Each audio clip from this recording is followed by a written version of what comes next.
Professor Thomas, Smriti, my dear friends, especially Aruna, my batchmate, Seshadri Chari ji, I see you coming on and off on the photographs. Maya, I don't see where you are. But I want to thank you all.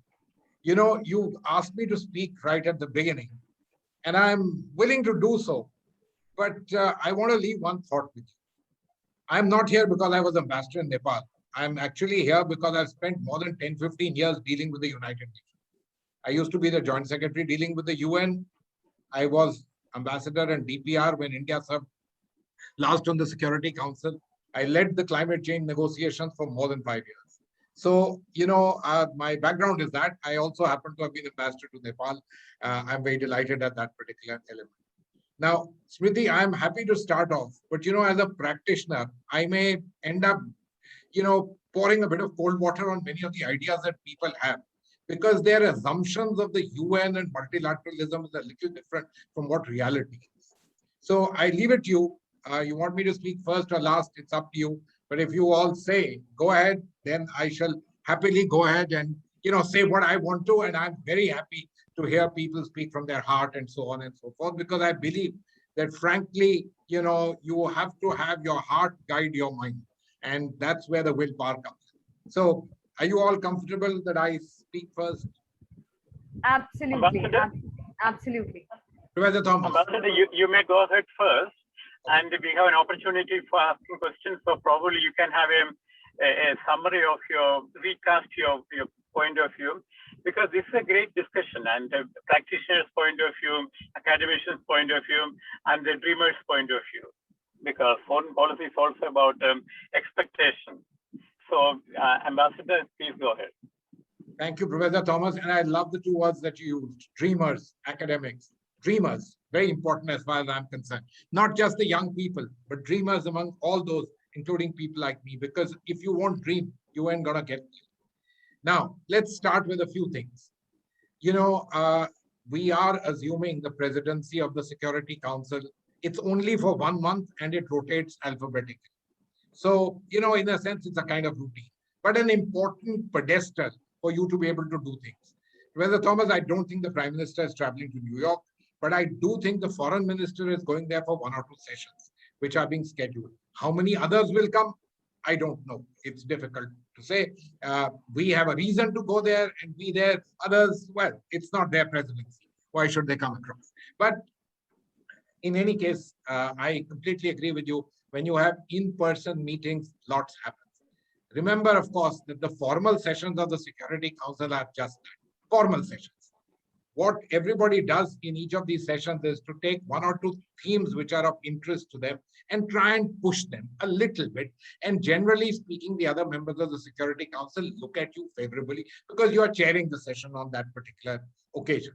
This time, what I understand from what our ambassador to the UN has written, and there was a middle in the Times of India some time back, we will naturally focus on peacekeeping. And we are looking at something called Protect the Protectors. It's some kind of app that we want to launch. Very good idea. You marry technology with all these things. India is at the forefront of these things. Maritime security, certainly an important idea and something for which India particularly has a great deal of vested interest in the matter. I'm sure we'll raise the subject of terrorism. And I did read that we would talk about Afghanistan, which I think is perhaps one of the more important subjects. Can it go beyond that? I don't know. Things have to fructify, various things have to come together, because some of the biggest and most important global players are involved in the subject of Afghanistan. But in any case, if you can use your presidency, good idea. I want to tell you that exactly 10 years back, in the month of August 2011, India held the presidency of the UN Security Council. And it was for the first time that the Security Council issued some kind of statement on Syria. Everything was blocked till then. And it took a great deal of dexterity on the part of our then ambassador and our entire team to be able to coax people to at least say something on the subject and therefore register a degree of inherent interest. I think these things matter and these things should be done. They are very important. Now, Professor, what happens very often is that we conflate the Security Council with big global issues. So let's take one that you mentioned, COVID, and let me take the one which really is engaging the world in the really big sense of the term, and where multilateral action is being called for, is climate change. Now, I'm an old-fashioned guy. I'll be very honest with you. We should not conflate global interest issues with the Security Council. The Security Council, by name, is an instrument which everybody tends to think that all issues which can be securitized should be discussed there. No, that's the UN General Assembly. After all, your well-being is not discussed in the Security Council. That should be the principal thing. It's a place which was traditionally built for traditional areas, and frankly, expanding them beyond that, or rather beyond the periphery, are matters which you should take very carefully, and a country like India needs to be particularly careful. Let me tell you why. You know, in the Security Council, finally speaking, there are 5 countries which matter for decision.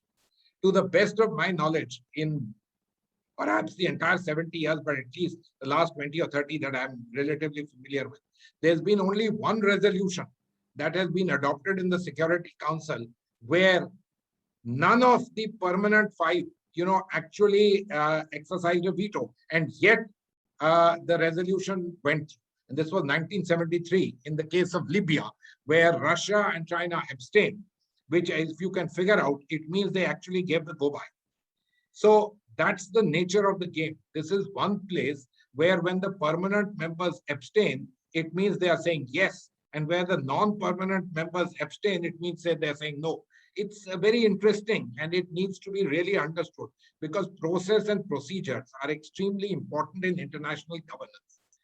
We must always remember the United Nations, the World Bank, the WTO, they are platforms of international governance. They're not international governments, which in developing countries becomes the order of the day. If you drive around New Delhi, the UN and its various agencies and their ambassadors have huge big cars, big size flags, and they roam around the place, as if they are dictating something. You ask someone about SDGs and people say, oh, that's the UN's goal. No, it's not. It's my goal. These are merely secretariat members. But look, many people will tell me, Manjeev, you are an old hardened practitioner, so you carry on this way. The reality is very different. Maybe it is. Maybe it ain't. But I am looking at India not being necessarily a rule taker in the future, but a rule maker, or at least someone that will add to the making of the rule. Life is difficult. Let me draw your attention. So, which is why I say that on COVID, we should be a little careful. We should be a little careful about bringing things into the Security Council, because out there, you don't have the final say. You're less than bit players in the game. So what we are doing at the WTO, what we could do at the WHO, those are important subjects. And Professor Thomas, you and I had an opportunity to have a brief telephonic call. I'd be very happy to tell you that WHO is perhaps the point at which we should be utilizing our ability. I'm afraid the last 1 year, to my mind, has not been one where we've managed to leverage the opportunities and possibilities. But, we can discuss this in various ways. Similarly, climate change. Let it remain at the UN Convention on Climate Change. That's the place where this needs to be discussed. This isn't a matter where 5 countries can sit and have vetoes. It doesn't work like that. And let them keep focusing on what they have to do. They haven't done a great job as far as DRC is concerned. They haven't done a great job in Africa. And will they let you even discuss Afghanistan? I'm not sure about that. Except for the fact, of course, that there are already subject matters there. India heads one of the Taliban committees and so on. So, there are certain opportunities which are there and which you should take, because I think Afghanistan is that matter where the Security Council is the right forum and where we have an interest. And frankly speaking, yes, we are a little out of it and we need to be able to get in. And our being on the Security Council is an opportunity for us to, see to it that we are into the playing side of it. Stakeholding is asserted a little bit more. I personally think that's very important. Let me also take a minute and, talk about reform of the Security Council. Look, let me say something to you. By the year 2027 or 2028, whenever it is, India would be the largest country in the world. Now, sitting in India, we all have this huge big thing that, oh, population is a big problem. But actually, it isn't. I mean, I can go into the economics of population with everyone, but forget that. The fact that you are the largest country in the world makes your situation qualitatively different from being the second largest country in the world. Because then once the largest is there, your USP goes. in a various senses of the term. Secondly, we have been badly hit by COVID. The fact of a 10% decline in our GDP has meant that we are no longer among the 5 largest economies. We are now at 6th, 7th place, but we need to claw back. And if we are able to claw back, up till now, the signs are not so great, but we will. Demography is on our side. Globalization has worked on our benefit. Every clawback, and let me say in the next 20 odd years, we are among the 3 largest economies or 4 largest economies in the world. Then please understand that there is a general and overarching reasoning that India needs to be part of those who make decisions. You know, when the G20 was formed in 2008-9, of course, the main idea was that you shouldn't let China off the hook. They shouldn't be, free riders. They shouldn't be able to get away. But let me tell you, it wasn't lost on any of the guys that India, Brazil, Nigeria, etc., they shouldn't be able to get away either. And on a longer term, let them also be part of those who bear global responsibilities. Now, responsibilities come with being global players. So I think this is something we have to understand. And I am so glad that at the level of the Prime Minister and at all levels, we finally come back again to pushing for UN Security Council reform. Let me take a minute of your time here. You know, there are 5 sort of big players. 3 of them are easily understandable. After all, they were victors of World War II, the United States, the UK, and Russia. How did the other 2 come in? Well, both were grandfathers. One easily understood, France. The UK would have liked to have had them. The US didn't really oppose. That was fine. How did China come in? It was grandfathered by the United States. That's how it became a permanent member. And till 1971, the seat was held by what is today Taiwan, the Republic of China. And then when they switched, it was merely changing the credential. So we tend to forget we were not lucky. We were not grandfathered for a variety of reasons, whatever may be the fact. Did we ever get a chance and all? I don't think that happened. But therefore, we need to work much harder. And it's a very tough. I want to tell you that in the mid-1990s, there was a concerted effort to somehow pull Japan and Germany into the Security Council's permanent structures. Remember, that was one global sweet spot in the world when the Chinese were not big enough, the Russians, the Soviet Union had collapsed, and the United States was the sole player. So an attempt was made. It was India which took the lead and said, no, hey guys, that's not on. The net result, the bar was raised by us. So instead of the fundamental resolution being a 50% resolution in the UN General Assembly, it's raised to 2/3, which makes it that much harder for you to get through.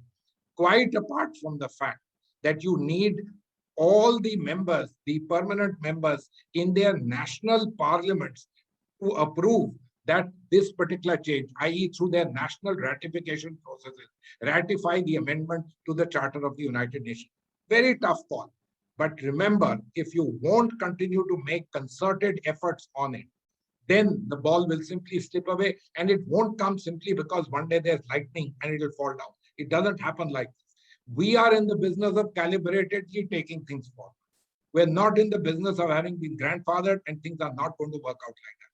So I'm very glad that we've decided to work on it. Remember, I just use one word. You must express frustration, but never be frustrated, because this is a very long haul. After all, whose interest is it that you should get onto the Security Council? This is global power play. This is the way this game will happen. But India is going to remain a major player. And let me, at the last point, just make this. Perhaps one of the more defining global negotiations at the moment is the one on climate change.